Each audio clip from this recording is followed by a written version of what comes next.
This is my entire woodcut process from thumbnail to finished painted woodcut, sped up mostly 30 times. And so I'm going to start here drawing out the thumbnails. My reference photo is there on the left. The shot is pretty fixed, but even with a fixed shot in my thumbnails, I'm still looking at a few different things. I'm thinking about how to frame it, how far I want to zoom, and what extra things I need to include. Maybe if there's people, I put some people in there. I put in a scooter in the foreground. And so now I've flipped my thumbnails so they're backwards, so I can draw them on the wood block. So when you do a woodcut, you have to draw it in reverse on the block. And once I get my main things laid in, I can stop looking at the thumbnail. So that's what I've done there and gotten rid of it. I'm using basically 1 point perspective. So I have my vanishing point just above the figures, and I'm using a ruler, which I use if there's man-made objects. So if I want to get it really kind of constructed. Once in a while, I'm flipping the image on the screen here because when I work, I usually use a mirror to check my composition.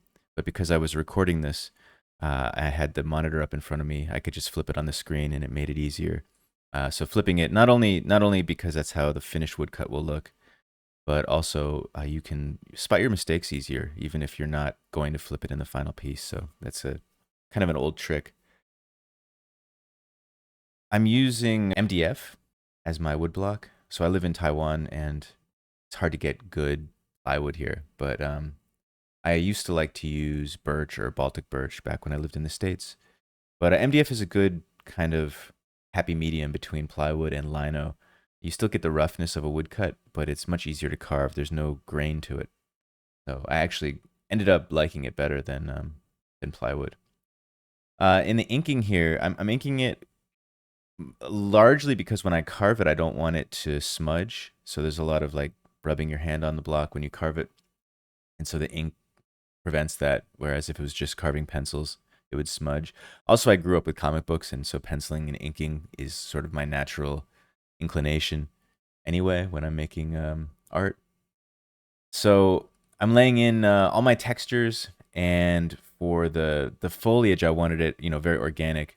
And then for the buildings, more parallel lines were important, kind of to reinforce that kind of constructed aspect.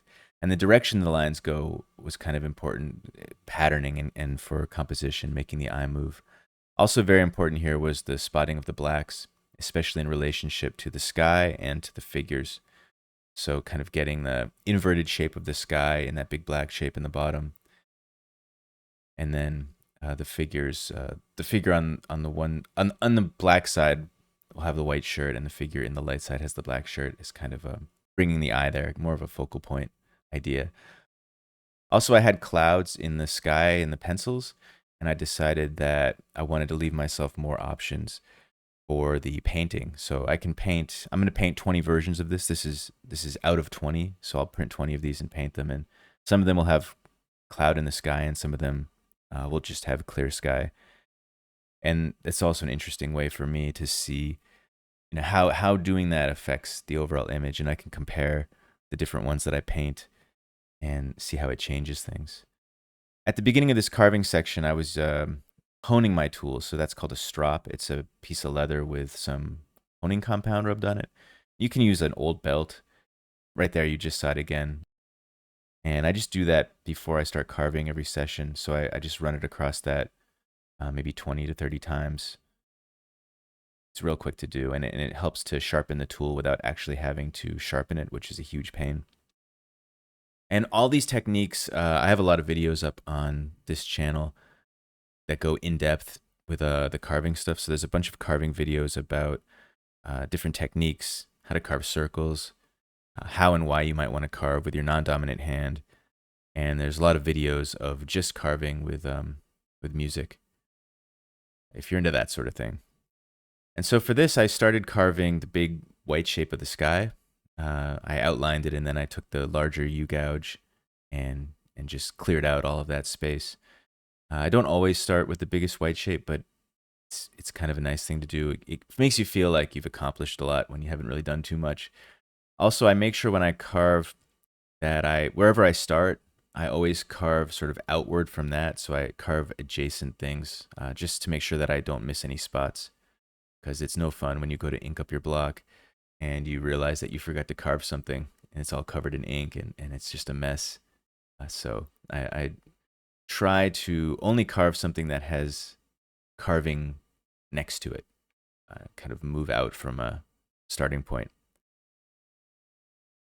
I try to carve all of a set of texture at the same time if I can. Just keep it consistent. So I find, if I carve the foliage halfway and then go and carve something else and then come back to it, it might look a little different. So the one shape on the right, carved it all in one go. Same thing with the foliage on the left. I carved that all. I didn't carve them both at the same time, but each chunk was carved at one go. Now here I'm taking on my ink. I had some ink from my previous printing session and I put it in wax paper. And so this is oil-based ink, and if you wrap it in wax paper, it will not dry out. And so if you take extra out of the tin and then you don't use it all, you can save it for next time. And it's really convenient. I'm inking up here very slowly in layers. So thin layers, bit by bit, because there's a lot of little detail in this. And if you put too much ink on the roller or the brayer, then it'll fill in. And so here I've accidentally inked some of the white space that I don't want to print. So I just go in after I'm done inking it with the tools and carve it away. You can also use a paper towel or something, but carving it works better just to be more sure. And the problem with these big white areas is that the roller can dip in. And so the bigger the white area, the deeper you want to carve it, and also want to ink it up very carefully. Here I'm using a wooden spoon to hand print. And this is just a wooden spoon for scooping rice. And it has kind of a squared edge, so I took some sandpaper and beveled the edge down a little bit. For the paper, I saved myself the trouble of registration by printing on paper that's slightly larger than what I'm going to need. So this paper was a little bit bigger than I wanted, and I kind of just eyeballed it. And then after the print is dry, I measure out from the image area however big I want my border to be, and then trim it down. And so I just have these tiny little scraps. It's not super wasteful. If I have larger scraps, I use those for swatching, for testing, or just for making notes or whatever I need. So I save the big ones and discard the useless little shreds.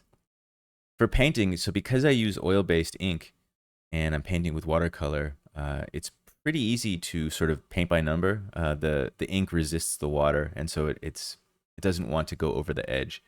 It also doesn't cover up the black. It tends to bead if you put water on top of the oil-based ink. And like I said earlier, the benefit to doing like this, hand painting it, at least for me, over making multiple blocks and printing, is that I can do a bunch of different variations and paint them all different ways. And I think it's fun. It's more interesting, and it makes each print unique. And so here, as I sign them, I'm signing them like 1 out of 20 VE. And the VE means varied edition. So each one is a little bit different, rather than 1 out of 20, 2 out of 20, all being identical. So my first one is black and white. My second one is color. Each one will be slightly different. And so that's the quick process of making an entire woodblock, woodcut print, thumbnail to finished piece. Like I said, I have a bunch of tutorials that go in depth onto all of these different techniques. And if there's anything that you have more specific question for, please do ask in the comments. And thanks for watching.